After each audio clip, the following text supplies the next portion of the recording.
Il faut s'arrêter dans ces cas-là, parce que si on ne s'arrête pas, eh bien, le corps va vous rappeler qu'il fallait vous arrêter. Et moi, personnellement, mon corps m'a rappelé que je me suis arrêtée trop tard. Je m'appelle Anne Petit, je suis hypnothérapeute et enseignante en hypnose humaniste.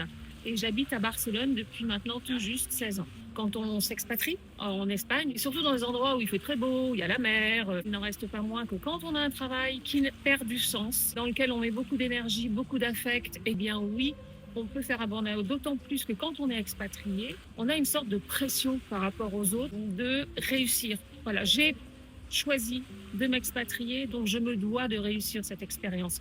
Et ça ajoute une pression supplémentaire. J'ai souffert d'un burn-out il y a maintenant 5 ans. J'étais épuisée professionnellement, personnellement, et j'ai rencontré justement cette situation où il n'y avait plus de sens dans mon travail. On me demandait de faire des choses, on me demandait d'être quelqu'un, et ça ne correspondait absolument plus ni à mes principes, ni à mes valeurs, ni à qui j'étais moi-même. Ça faisait quelques mois déjà que je dormais très mal.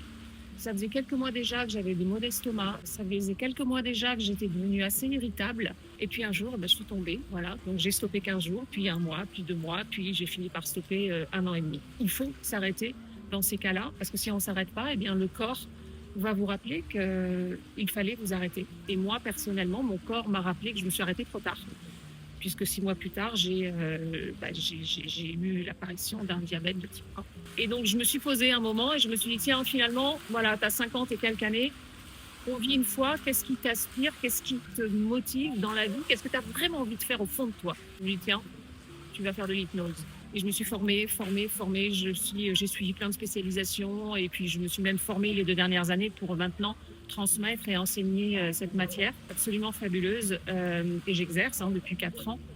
Et je vois ce qu'on peut accomplir de magnifique avec cet outil thérapeutique. Donc moi, je guide, j'amène dans cet état modifié de conscience, cet état augmenté de conscience.